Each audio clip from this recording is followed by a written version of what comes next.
নিয়ে যাবে। যেমন আমরা অনেকে আছি পুরো কোরআনকে আমরা হয়তোবা আমাদের মেধায় অন্তরে ধারণ করতে পারবো না, কিন্তু আপনি যদি পূর্ণাঙ্গ রূপে দৃঢ় বিশ্বাসের সাথে আল্লাহ তাআলাকে ভয় করে যদি একটি সূরাকে অন্তর থেকে যদি আল্লাহর জন্য ভালোবাসেন, কোরআনের জন্য ভালোবাসেন, তাহলে এই ভালোবাসাটাই আপনাকে জান্নাতে নিয়ে যাবে। প্রমাণ কি?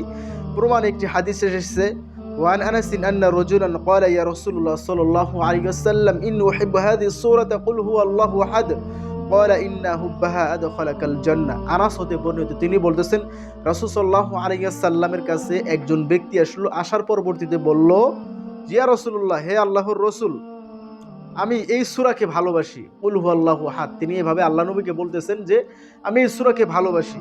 তখন তিনি বললেন, কে বললেন? আল্লাহর নবী মুহাম্মদুর রাসূলুল্লাহ, তিনি বলতেছেন যে এই ভালোবাসাটাই কিয়ামতের ময়দানে তোমাকে জান্নাতে নিয়ে যাবে। এটা আমরা হয়তো বা অনেকে জানি না, কিন্তু এই হাদিসের দ্বারা এটা আমি আপনাকে জানাইতে চাই, বোঝাইতে চাই যে আপনি হয়তো বা ভাবতেছেন, অনেকে হয়তো ভাবতে পারে যারা জেনারেল শিক্ষিত, আমি তো পুরা কোরআন পড়তে জানি না, আমি হয়তো বা এত বড় সূরা মুখস্থ করতে পারবো না, না জানি আমার অবস্থা কি হবে। কিন্তু না, আল্লাহ তাআলা আপনার জন্য সুন্দর সুন্দর কিছু মেসেজ দিয়েছেন নবী মুহাম্মদুর রাসূলুল্লাহ সাল্লাল্লাহু আলাইহি ওয়াসাল্লামের মাধ্যমে। এর মধ্যে সর্বশ্রেষ্ঠ একটি মেসেজ আপনি এটাকে হিসেবে গণ্য করতে পারেন। দেখেন যে শুধুমাত্র সূরা ইখলাসকে ভালোবাসার কারণে আপনি জান্নাতে যাবেন, অথচ আমরা জানি এই করতে হবে, হ্যান করতে হবে, ইত্যাদি অনেক কাজ করতে হবে।